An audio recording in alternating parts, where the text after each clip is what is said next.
It's really difficult, because when we met here this time last year, the US administration had just, or was about to have taken office, and we didn't really know. We had an idea from executive orders. 1 year on, we have to some extent been told that the world is flat, that all the things that people like yourself have believed in terms of trade policy and that foreign policy are different. Am I right, or am I overstating?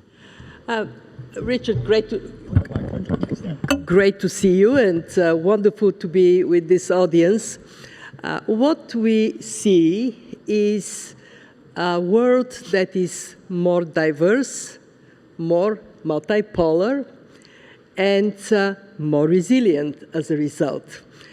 In fact, we just published our projections for global growth for this and next year. We upgraded these projections, including for UAE, for the Gulf countries, because one, private sector everywhere, agile and adaptable. Two, the trade shocks that we thought may come is muted. Three, incredible enthusiasm about the potential of AI to lift productivity. So we are in a world that is, on one side, geopolitically much more complex, a world of transformation, technological, political, geopolitical transformation, demographic transformation. On the other side, quite resilient. Why do you think we have not seen such a shock from the tariff chaos, my word, not yours, the tariff chaos chopping and changing, and also an inflationary response? People like I mean, admittedly, the final tariff level was much lower than the initial tariff level, but it was still 2, 3, or 4 times what the previous level was. Well, we need to remember that trade is like water. You put an obstacle, it goes around it. And this is what is happening. First, tariffs that were announced after negotiations and agreements went much lower, from 23% to, by our estimates, what is collected is more in the order of 9%. Two, the rest of the world continues to trade. And not only that, but we have seen an increase in bilateral and plurilateral trade agreements. Why is the world trading? Well, because majority of countries, small, medium-sized countries, they cannot produce everything at home. They need that integrated global economy. The president of the ECB, Kristalina, told me at Davos that what is happening at the moment is the biggest, whether it's Greenland or the trade or tariffs, whatever, it's the biggest wake-up call to Europe. Is Europe up to that wake-up call? It better be. We see in Europe tremendous potential to lift up competitiveness, productivity, and growth. Why is it not happening? Well, 27 countries, it is hard for them to reach an agreement, and Europe really cherishes consensus building. But consensus building takes a long time. The world is moving so rapidly, Europe has to adapt. It is not going to be the other way around. At the fund, we see a potential for Europe to increase productivity and growth by 20%, provided they focus on completing the single market. And in completing the single market, there are really 4 things that matter, Richard. First, 28 regime for firms. When a company wants to invest in Europe, it should not be doing 27 different investments because of different regimes of registration. 2, it has to get Capital Market Union. Europe renamed it. It is now called Savings and Investment Union. Okay, fine. What matters is... Different name, same problem. Same problem, because a shallow capital market in Europe, what does it mean? It means that 300 billion euros of European savings are somewhere else, mostly in the United States. Three, they have to bring energy union that is truly one, same pricing, same structures for all countries. Four, I'm sure you heard about free movement of people. Yeah, people move, but their qualifications cannot move. So this is basic stuff. Totally basic. So why would Europe still fiddling around trying to solve it after all these years? Well, very simple, because different countries have different stakes in these issues. Some are against the capital market union because they like banks doing business rather than the capital markets. Others feel that they need to protect their labor from the influence of countries with lesser qualifications. In other words, 27 countries, right, all of them producing red lines. So what Europe now needs to do is take the time, wipe out the red lines, and concentrate on its performance as one economic union. And that would be good for everybody. People want to do business in right, Europe, but it's too complicated I want you to take those problems, and, sorry, let me pull you. No, that's it. I want you to take those problems and relate them to the Gulf, because the GCC has played around with many of the same concepts, and single currencies right the way through to free markets, labor, but it's unwilling to go the next steps. Well, join the club. The Europeans can share a lot of their experience of what not to do, and I recommend to the Gulf, listen. In the Gulf, I'm very enthusiastic about what I see.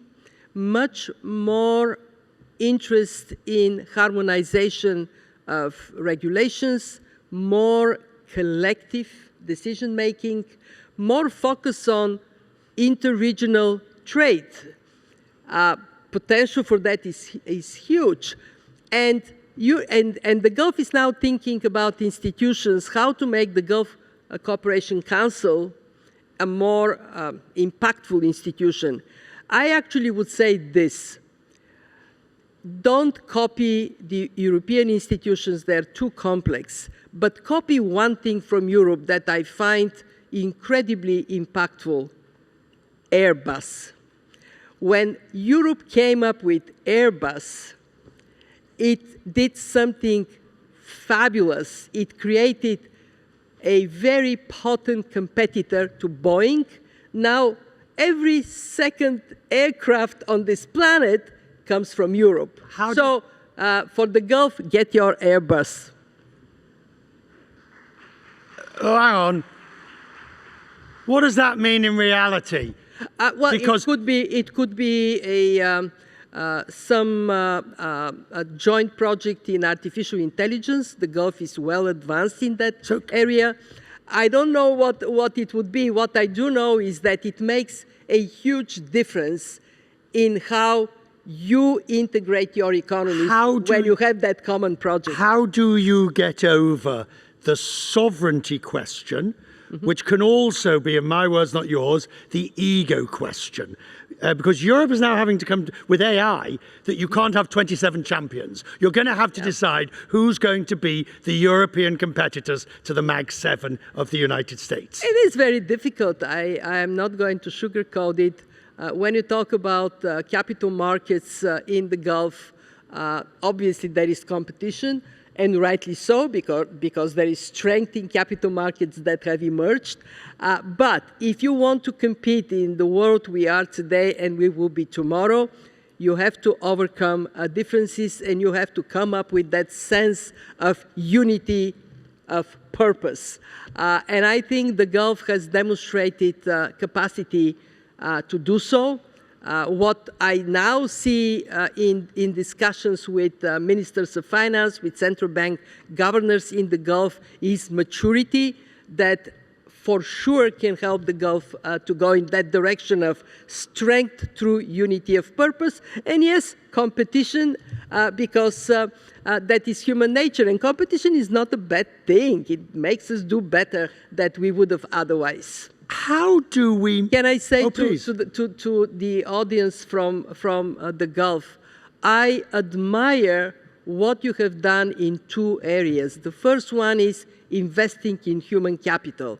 You have done it before AI was popular. But because you have done it, you have such a strong comparative advantage today when this new technology is coming to life. And secondly, and we feel it right here in UAE, you recognize the importance of dialogue and cooperation. And that, for you, for the Gulf, very important, but for the world we live in, is so important. So thank you, UAE. Thank you, Gulf. When, please God, you and I are in good health and they kindly invite us back next year. I mean, they'll invite you back, definitely, but me, who knows? I only come with you, Richard. Fine, we'll come as a team, just in case you're wondering. You want to book one, you get two. But when we're here next year, I don't know how to ask this question. How are we going to get through the next 12 months? I mean, if we look at the last 12 months, we're all exhausted. We don't know where we stand. Even my own company, I don't know who's going to own me this time next year. How are we going to get through? I'll tell you how I get through all the tensions around. I hug my family. I enjoy my grandchildren. So find your anchor and then hold on it. But on a more serious note, I have been saying this now for more than 5 years. We live in a world of more frequent exogenous shocks. It is not going to change. We live in a world of uncertainty. This is not going to change. So what can a country or a business or a household do? Get your house in order. Get your economy in the best possible order. Have good policies, good institutions, make allocation of financial resources thoughtfully, and don't rely on the rest of the world to somehow come to your rescue. And of course, cooperate. Cooperate with your neighbors. Build bridges, because that is how we can all as humanity do better. For us at the IMF, we recognize our responsibility, and it is to bring the best possible analysis we can offer on where the world economy is going, where regions are going.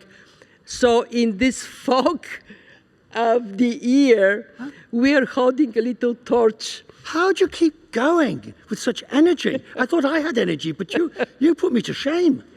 I would answer honestly, my institution is set to deal with crisis. So we are really blessed with a lot of work. Thank you very much. The Managing Director. Thank you.